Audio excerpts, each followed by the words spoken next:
मिस्र का नाम आते ही सबके दिमाग में पिरामिड और मम्मी का ख्याल आता है, जहां का इतिहास कई सालों पुराना और रहस्यमयी है, जिसकी वजह से पुरातत्वविद समय समय पर इन जगहों का दौरा करते हैं, जिसके बाद इतिहास से जुड़ी कुछ रहस्यमयी बातों का खुलासा होता है। इन्हीं में से एक है तूतनखामुन की मम्मी और पिरामिड से जुड़ा रहस्य, जिसकी मौत का राज सालों बाद भी सुलझ नहीं पाया। तो आइए जानते हैं मिस्र के सबसे चर्चित और रहस्यमयी राजा तूतनखामुन के बारे में।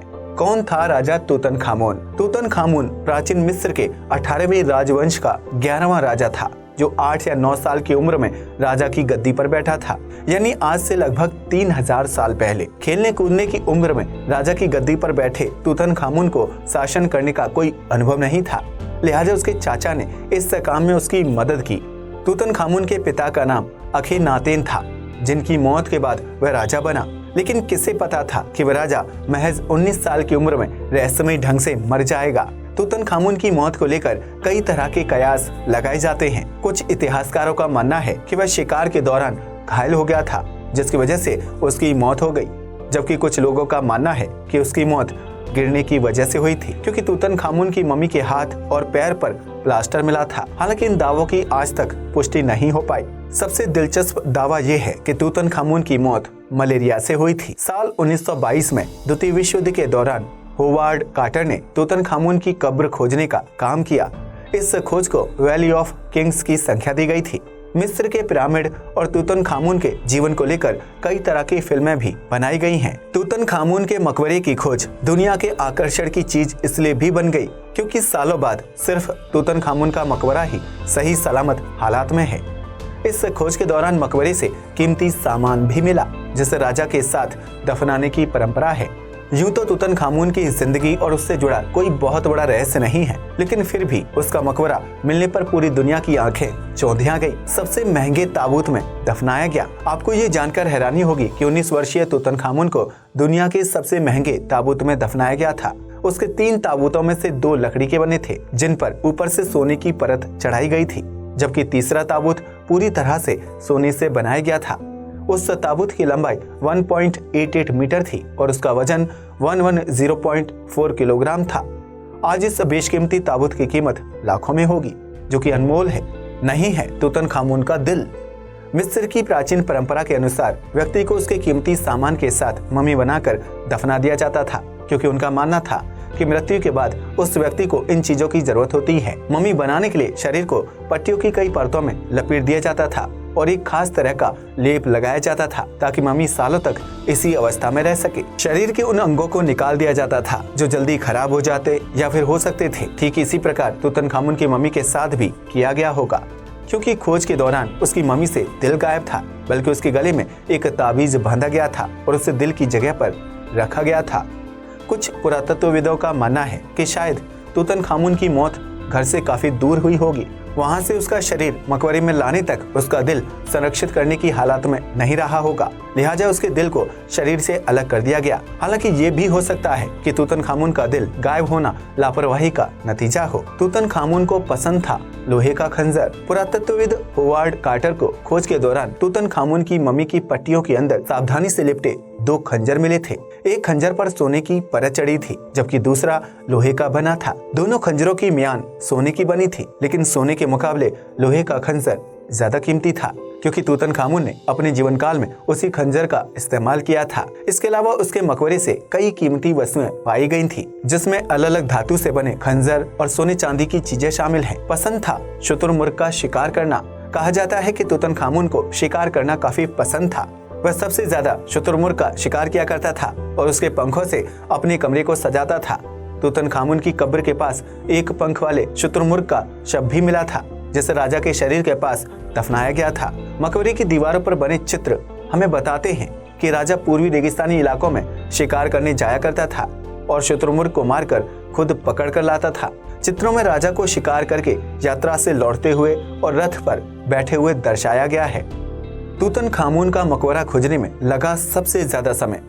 तूतनखामुन मिस्र का इकलौता ऐसा राजा है जिसकी हड्डियां और मकबरे का ज्यादातर सामान सही सलामत हालत में मिला था, लेकिन उसके मकबरे को खोजने में पुरातत्वविदों को बहुत ज्यादा वक्त लगा। इसकी सबसे बड़ी वजह यह थी कि तूतनखामुन का मकबरा सबसे छोटा था और वह दूसरे मकबरे की मिट्टी से छिप गया था।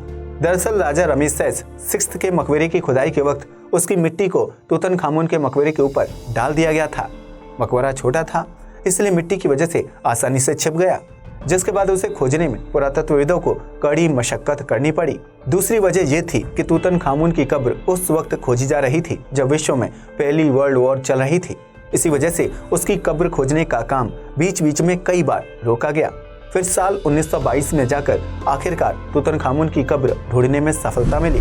मकबरे से मिली चीजों को इन स्वीट प्रिजर्वेशन किया गया। साल 1918 में मिस्र को ब्रिटेन से आज़ादी मिल चुकी थी और ब्रिटेन के लोग भारत की तरह उस दौर में मिली मिस्र की हिस्टोरिकल और कीमती चीजें उठाकर अपने साथ ले गए। वो सारी कीमती चीजें ब्रिटेन की म्यूजियम की शोभा बढ़ाती हैं। लेकिन तूतनखामुन के मकबरे की खोज के समय यह इतिहास नहीं दोहराया गया। उसकी सारी चीजों को इन स्वीट यानी ऑन स्वीट उसी जगह पर रखा गया जहां वो मिली थी। ऐसा करने के पीछे खास मकसद ये था कि मिस्र आने वाले लोगों को एक ही जगह पर तूतनखामुन की जिंदगी से जुड़ी सारी बातों की जानकारी मिल सके। उस समय तक तूतनखामुन की कब्र लोगों के लिए एक रहस्यमय राज खोलने वाली चीज बन गई थी, लिहाजा उसे देखने के लिए लोगों का तांता लगने लगा। कई जगहों पर उन चीजों की प्रदर्शनी भी लगाई गई। खजाने को लेकर उड़ी अफवाहें। कहा जाता है कि तूतनखामुन को दफनाए जाने के बाद उसके मकबरे को 2 बार लूटा गया और कुछ कीमती सामान चोरी हो गया। लेकिन बावजूद इसके उसकी कब्र में कीमती सामान का ढेर मौजूद था, जो बनावट में काफी अलग और कीमती था। हालांकि खजाने के साथ साथ कई तरह की कहानियां भी जन्म लेने लगी।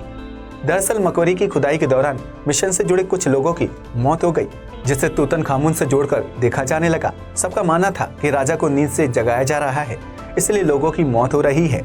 मरने वाले लोगों में इस मिशन पर पैसा लगा रहे लॉर्ड कार्नरवॉन भी शामिल थे, जिनकी मौत महज मच्छर के काटने से हुई थी, जिसके बाद कुछ समय के लिए मकबरा बंद कर दिया गया था।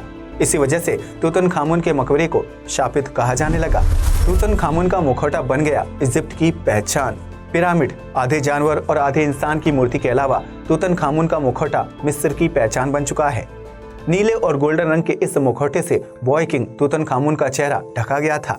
यह मुखौटा दिखने में बेहद आकर्षक लगता है। कई लोगों का मानना है कि मिस्र के पिरामिडों के आसपास तूतनखामुन की मम्मी घूमती है, जो कभी कभार इंसानों को दिखाई दे जाती है। यही नहीं, यहाँ अजीब तरह का संगीत सुनाई देने का दावा भी किया गया है। रहस्यमयी मौतें।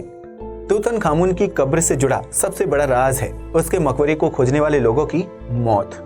कहा जाता है कि तूतनखामुन का मकबरा शापित है। जिसने भी इसे खोजने की कोशिश की वह अपनी जान से हाथ धो बैठा। कहा जाता है कि तूतनखामुन के मकबरे की दीवारों पर मिस्र भाषा में एक चेतावनी लिखी गई थी, जिसे ज्यादातर लोगों ने खजाने की चाह में नजरअंदाज कर दिया। नतीजा ये हुआ कि एक के बाद एक कई लोगों की मौत हो गई। चेतावनी थी कि जो भी व्यक्ति राजा तूतनखामुन की शांति को भंग करने की कोशिश करेगा उसे मौत का सामना करना पड़ेगा। लेकिन पुरातत्वविदों ने इस चेतावनी को नजरअंदाज कर दिया, जिसके बाद इस खोज से जुड़े लोग बारी बारी से मरने लगे। तूतनखामुन की मम्मी को खोजने वाले हॉवर्ड कार्टर भी रहस्यमयी बीमारी की वजह से मर गए। कुछ लोगों का मानना है कि हॉवर्ड को मम्मी के शापित होने का पता चल गया था, इसलिए उन्होंने तूतनखामुन की मम्मी को दोबारा उसी मकबरे में रखवा दिया। लेकिन बावजूद इसके वह श्राप से नहीं बच पाए। हालांकि इन बातों में कितनी सच्चाई है ये कोई नहीं जानता, लेकिन आम लोगों की बातों और कहानियों ने मिस्र के एक राजा को, जो मलेरिया की वजह से मरा था, को विश्व प्रसिद्ध कर दिया। आज के लिए बस इतना ही। वीडियो पसंद आया हो तो इसे लाइक और शेयर करें। जय हिंद दोस्तों।